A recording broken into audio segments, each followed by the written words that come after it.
नमस्ते। आजकल आपने एक नाम हर जगह सुना होगा, तान्या मित्तल। 150 बॉडीगार्ड्स, करोड़ों का मेंशन, ऐसे बड़े बड़े क्लेम्स कि बॉलीवुड वाले भी सोचें ये थोड़ा ज्यादा नहीं हो गया। और सबसे इंटरेस्टिंग बात, ऑलमोस्ट सबको लगता है ये सब एग्जैजरेशन है। ट्विटर, इंस्टाग्राम, यूट्यूब, सब जगह मजाक बनाया जा रहा है। फिर भी लोग देखना बंद नहीं कर रहे। कमेंट्स बरस रहे हैं, क्लिप्स वायरल हो रही हैं। हम सब जानते हैं कि कहानी शेकी है, फिर भी हम नहीं रुक पाते। क्यों? इसका जवाब छुपा है 5000 साल पुरानी एक सभा में, जिसे खुद श्री कृष्ण ने डिजाइन करवाया था। माया सभा, एक महल जहां सच्चाई और इल्यूजन की लाइन इतनी छोटी हो जाती थी कि हस्तिनापुर का युवराज का असल चेहरा बाहर आ जाता है। और वही साइकोलॉजिकल डिजाइन बिग बॉस के घर में आज भी रिपीट हो रहा है। आज हम देखेंगे माया सभा और बिग बॉस का क्या कनेक्शन है, क्यों ये इल्यूजन्स हमें इतने अट्रैक्ट करते हैं, और ये डिजाइन आज भी इतना पावरफुल क्यों है। तो चलिए शुरू करते हैं। बिग बॉस का घर देखने में सिंपल लगता है, कंटेस्टेंट्स, कैमरास, टास्क्स, ड्रामा, है ना? लेकिन असल में ये एक साइकोलॉजिकल एक्सपेरिमेंट है। हर रूल, हर टास्क, हर ट्विस्ट एक ही गोल के लिए डिजाइन होता है, अनसर्टेनिटी क्रिएट करना। कभी लॉयल्टी रिवॉर्ड होती है, कभी बिट्रेयल। कभी ग्रुप बनाने को बोलते हैं, कभी उसी ग्रुप को तोड़ने का टास्क देते हैं। और ये सब ऐसे एनवायरनमेंट में जहां आपके पास ना तो फोन है, ना फैमिली, ना कोई एस्केप। आप बस अपने विचारों और उन लोगों के साथ बंद हो जिन्हें आप कभी खुद नहीं चूज करते। हर हफ्ते किसी की आइडेंटिटी कोलैप्स होती है। कोई स्ट्रॉन्ग कैंडिडेट है, उसको नॉमिनेट कर दिया जाता है। कोई पॉपुलर है, उसको निकाल दिया जाता है। ये रैंडम नहीं है, ये ऐसे ही डिजाइंड है। और ऐसे इसलिए डिजाइंड है ताकि आपके सोशल मास्क उतार दिए जाएं, ताकि हर क्लेम जो आप अपने बारे में करते हो वो टेस्ट हो। और इसी सीजन में तान्या मित्तल का एक्सैजरेटेड पर्सोना एक क्लासिकल पैटर्न फॉलो करता है। हम सब जानते हैं कि कहीं ना कहीं ये परफॉर्मेंस है, फिर भी हम देखते हैं क्योंकि हम वेट करते हैं उस मोमेंट का जब वो मास्क के पीछे का आदमी सामने आएगा। पर ये डिज़ाइन, ये साइकोलॉजी, ये सब कोई नया इन्वेंशन नहीं है। इसका पैटर्न शुरू होता है 5000 साल पहले इंद्रप्रस्थ के माया भवन में। राजसूय यज्ञ के बाद पांडव अपने शक्ति के चरम पर थे। तब श्री कृष्ण एक अनयूजुअल रिक्वेस्ट करते हैं, एक सभा बनाने का, एक ऐसी सभा जो आम नहीं होनी चाहिए। और इसके लिए वो बुलवाते हैं माया दानव को, इल्यूजन्स का सबसे बड़ा आर्किटेक्ट। और जो महल बनता है उसका नाम पड़ता है माया सभा। वहां जो दिखता था वो होता नहीं था। जैसे रास्ता दिख रहा है तो दीवार हो सकती थी, जमीन दिख रही है तो पानी हो सकता था, पानी दिख रहा है तो कांच हो सकता था, परछाई रियल लगती तो रियल चीजें परछाई जैसी। एक पूरा महल जो आपके समझ के साथ खेलता था। वो आर्किटेक्चर कम साइकोलॉजिकल डिवाइस ज्यादा था। और यहां आने का इनविटेशन मिलता है हस्तिनापुर के युवराज दुर्योधन को। जब वो इस राज्य में कदम रखता है तो खेल शुरू होता है। सब लोग सोचते हैं माया सभा पांडवों की शान दिखाने के लिए बना था। हाँ, ये बात सही है, पर यह सिर्फ आधा सच है। श्री कृष्ण जानते थे दुर्योधन की सबसे बड़ी कमजोरी थी उसका ईगो।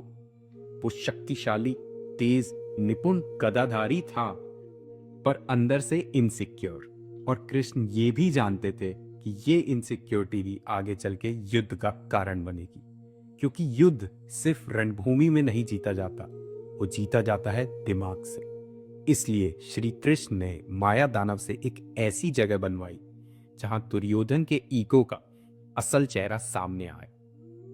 वो उसे शर्मिंदा नहीं करना चाहते थे, वो सिर्फ सच बाहर निकलवाना चाहते थे। श्री कृष्ण कहते हैं, सच देखना है तो सवाल मत पूछो, बस ऐसे हालात बनाओ जहां इंसान खुद को दिखा दे।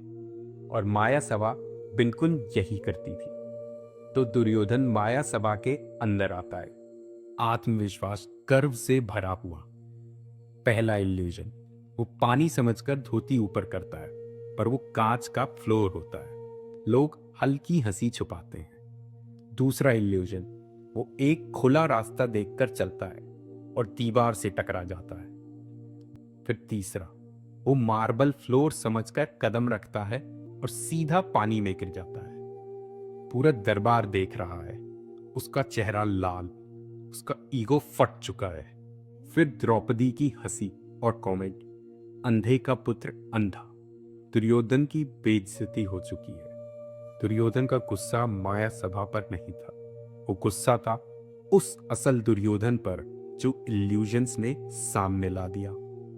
जेलसी, इनसिक्योरिटी, ये सब जो सालों से छुपा रहा था, उस दिन सब सामने आ गया। वो सभा से एक ही वचन के साथ निकलता है, पांडवों को मैं बर्बाद कर दूंगा।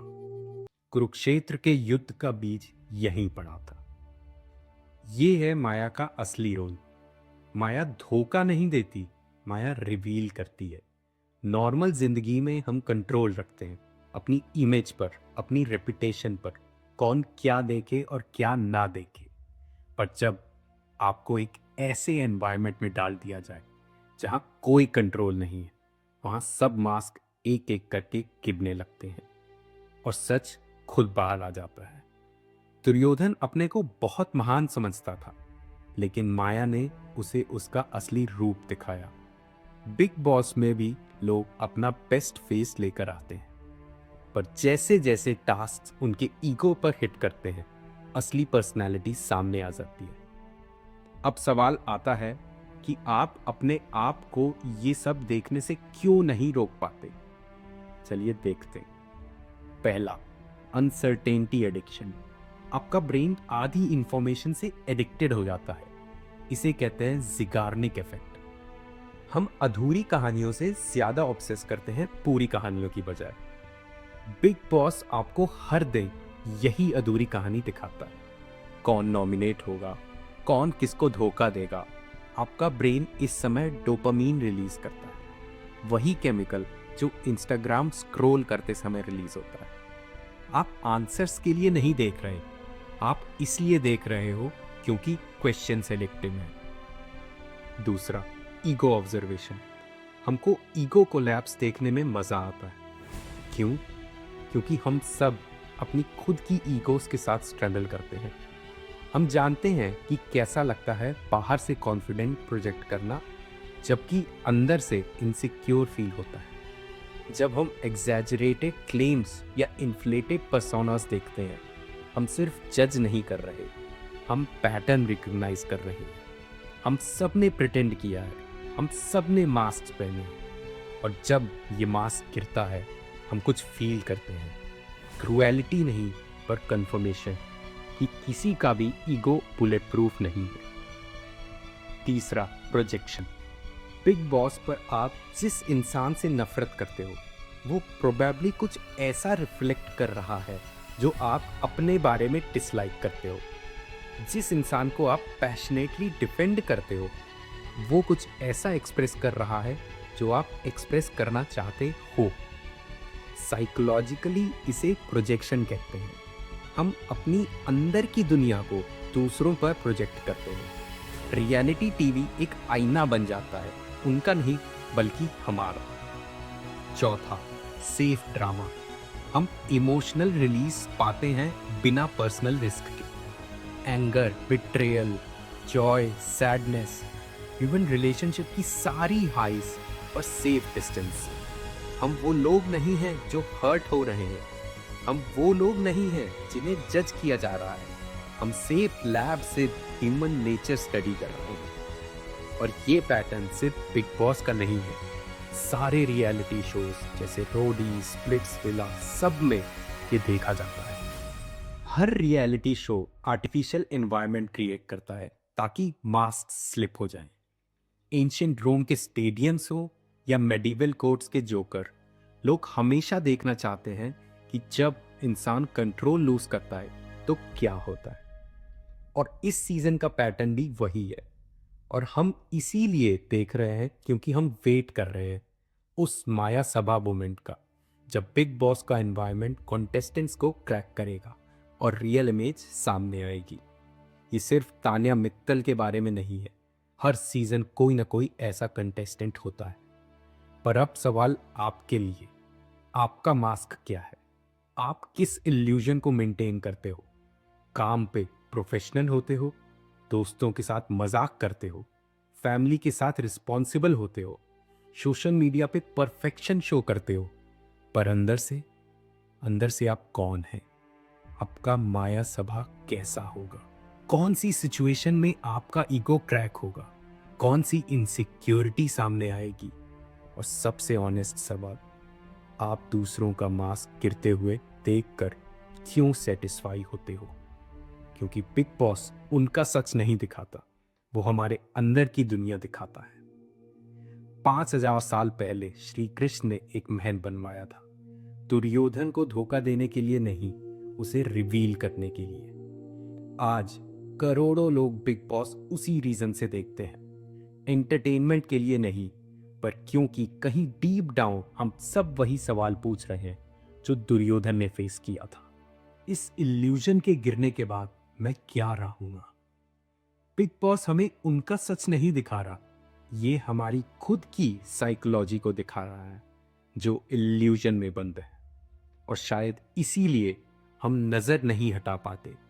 माया का पैलेस आर्किटेक्चर के लिए नहीं बनाया गया था, ये रिविलेशन के लिए बनाया गया था, और हम सब अभी भी उसमें रह रहे हैं। अगर आपको ये नरेशन पसंद आया तो लाइक, शेयर और सब्सक्राइब ज़रूर करिएगा। ये है ब्राइट मिरर्स, जहाँ हर हफ्ते हम एक एंशिएंट स्टोरी, एक फॉरगॉटन सिंबल और एक टाइमलेस आइडिया को डिकोड करते हैं, ताकि समझ सके कैसे पुरानी कहानियाँ हमारी मॉडर्न लाइफ को रोशनी देती हैं। धन्यवाद।